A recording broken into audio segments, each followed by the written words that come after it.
네, 안녕하세요. 오늘 리뷰할 책은 도스토옙스키와 저녁 식사를 이라는 책입니다. 제가 인도하는 독서 모임이 하나 있습니다. 그 독서 모임에서 이번에 읽은 책이 이 도스토옙스키와 저녁 식사를 이라는 책입니다.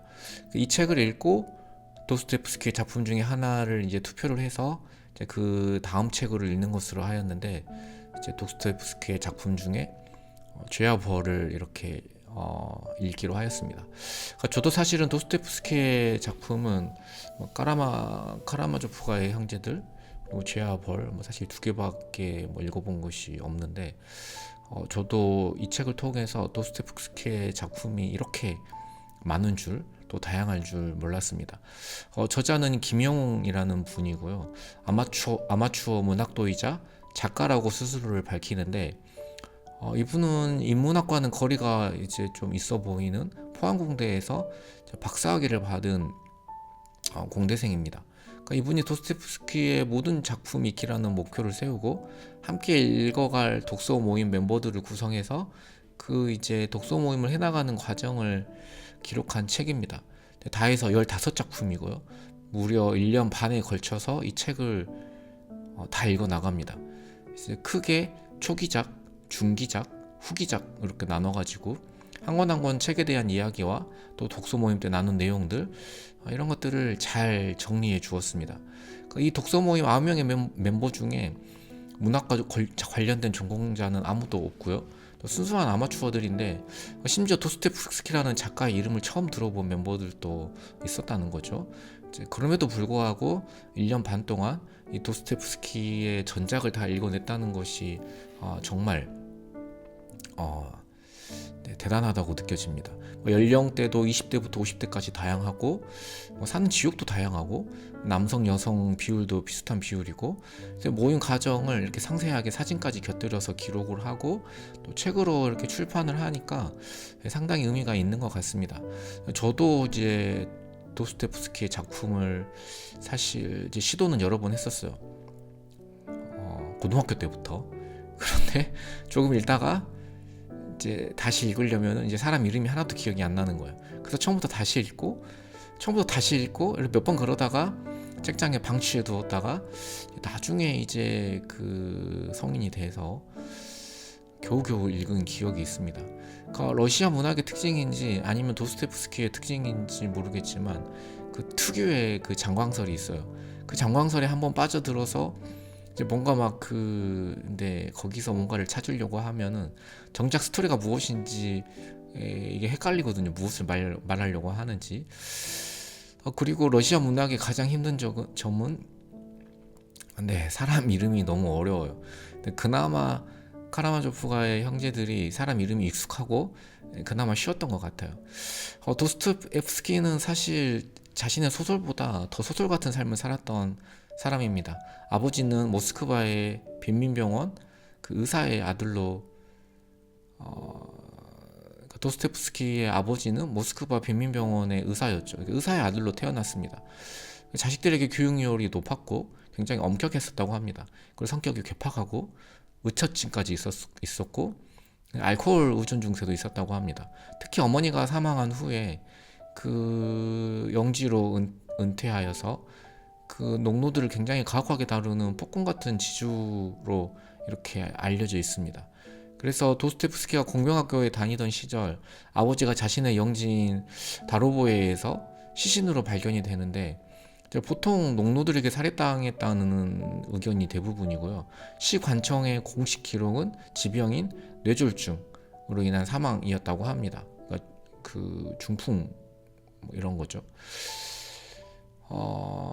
이런 설도 있습니다. 당시 농노들이 살인을 저질렀을 경우에 마을 전체가 시베리아 유배를 가야 했기 때문에 이웃 지주들이나 가족들이 사건을 뇌졸중으로 덮어주었다라는 이 주장도 있는데, 이거는 잘 모르겠습니다. 아무튼 이 아버지의 모습은 카라마조프가의 형제들에서 그 아버지의 모습, 그 표도르 카라마조프의 모습과 많이 닮아 있죠. 자식이 아버지를 죽이는데, 얘는 평소에 도스토옙스키가 마음속으로 아버지가 죽기를 바랬었고 그로 인한 죄책감으로 많이 시달렸다고 알려져 있습니다. 그러니까 이런 것들이 작품에 많이 반영되어 있는 거죠. 이 표도르의 그 아들들 중에 누가 죽였는가, 하는 문제에서 결국 이제 범인이 밝혀지긴 하지만 뭐 스포를 하면 안 되니까 아무튼 모두가 다 아버지를 죽인 공범이다라는 메시지를 이렇게 주고 있죠. 아무튼 이 첫 작품은 도스토옙스키의 첫 작품은 가난한 사람들이라는 작품인데요. 이 작품으로 인해서 사람들에게 꽤 인정을 받습니다. 그래서 이후에 작가로서의 탄탄대로를 걸을 것 같았는데 사회주의 성향의 독서 모임인 페트라센스키 서클에 가담했다는 이유로 체포되어서 무려 사형 선고를 받습니다. 그래서 총살형 집행 직전에 황제의 특사로 사형이 감형되어서 시베리아 수용소로 보내어집니다. 이것도 뒷이야기가 있는데 사실 이 모든 것이 다 정치적인 쇼였죠. 그러니까 당시 황제였던 니콜라이 1세가 처음부터 이들을 죽일 생각이 없었습니다. 다만 이 지식인들에게 두려움을 주고 자신의 권위를 딱 각인시키고 뒤이어 베푸는 이 자비에 이렇게 감복하게 만들려는 정치적인 쇼를 기획한 것인데 도스토옙스키 입장에서는 죽음의 문턱까지 갔다 온 거죠. 이 경험이 그의 인생관을 완전히 뒤바꿔 놓았습니다. 그리고 그가 간 질환을 이제 평생 앓았다고 하는데 아마 이때의 충격으로 이렇게 생겼던 것 같아요.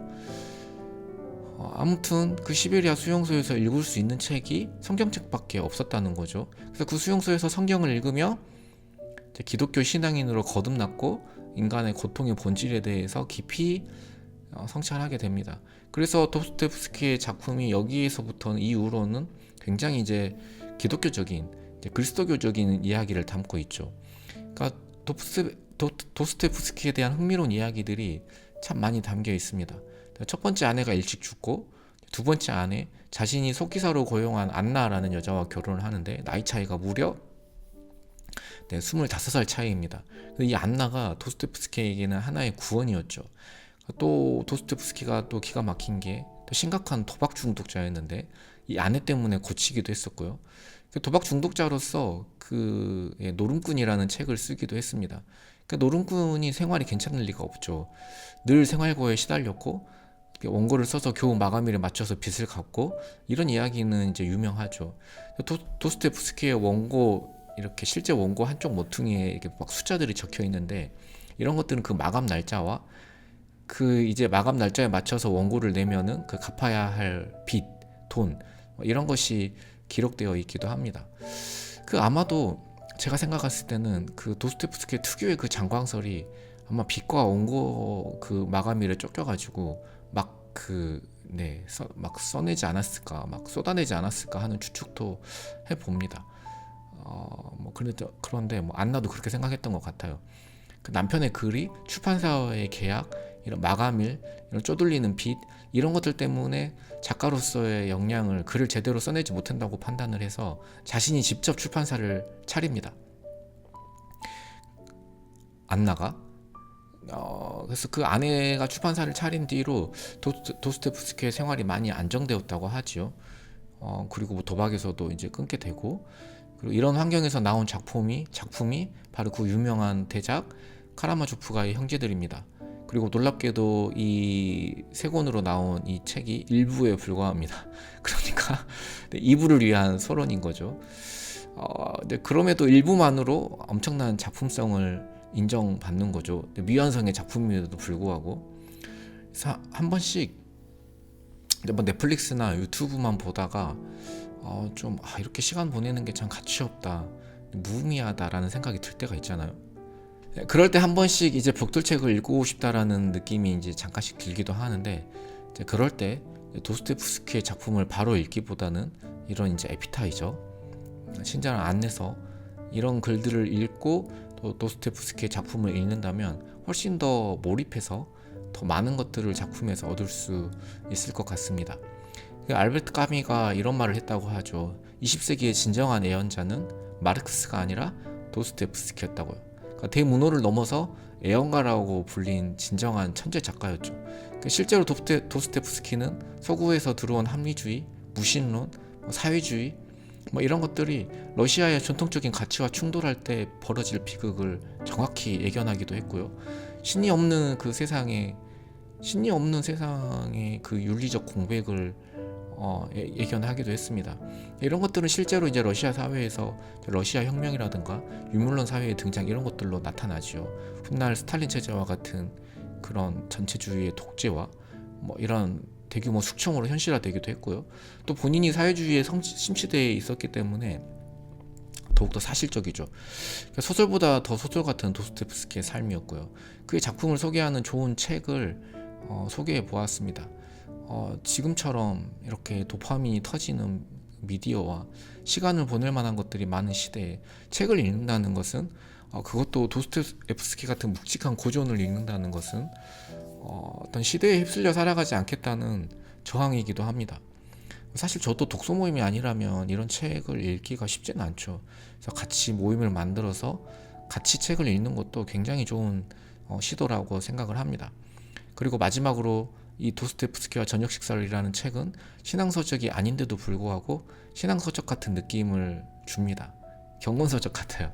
그러니까 아무래도 도스토옙스키의 작품에 이런 그리스도교적인 이런 것들이 많이 녹아져 있기 때문에 그걸 따로 떼놓고 이야기할 수는 없겠죠. 그래서 굉장히 은혜로운 책이기도 합니다. 그래서 여러분들 한번 이렇게 도스토옙스키에게 관심이 있다면 또 이런 벽돌책을 한번 읽어보고 싶으시다면은 이런 책은 먼저 읽고 이렇게 도스토옙스키의 작품에 접근하는 것도 좋은 접근 방법이라고 생각을 합니다.